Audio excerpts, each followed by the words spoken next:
Посмотреть на главные достопримечательности региона, съездить в горы и прогуляться по исторической части Владикавказа. Дел у гостей Северной Осетии всегда много, особенно во Всемирный день туризма. Сегодня организаторы провели мастер-классы на открытом воздухе и рассказали об истории региона на главной улице города. Подробности в материале Алины Цгоевой.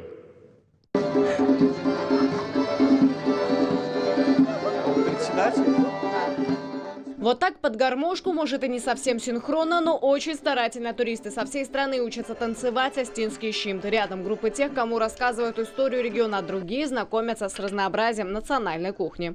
Интересно, я очень любознательный человек. Прежде чем сюда поехать, я чуть-чуть изучила историю, там все это читаю, по YouTube смотрю, и мне очень интересно и познавательно все. Я восхищена всем.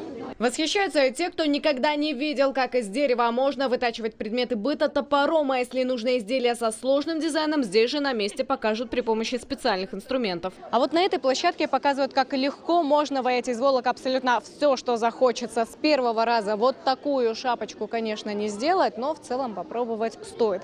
Расскажите, сложно ли вообще техника? Я бы не сказала, что сложно, просто нужно знать характеристику шерсти. И, значит, на каждой ворсинке шерсти есть такие, как сказать, наверное, колючки, которые раскрываются под действием горячей воды и щелочной среды.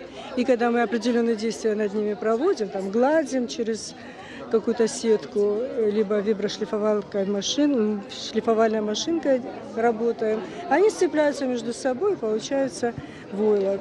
Посмотреть на те самые качели над обрывом в горах, фамильной башни и Цейский ледник – все это в планах любого туриста. А чтобы вот так по-народному прямо в исторической части города проходило знакомство с регионом, для Осетии опыт первый. Как показала практика, сегодня было интересно всем.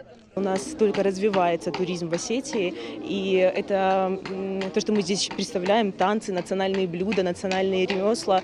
То есть туристы вникают еще больше в культуру Осетии, и также и молодежь. Я думаю, что не вся молодежь знает про культуру Осетии до конца, поэтому это тоже полезно и для наших ребят.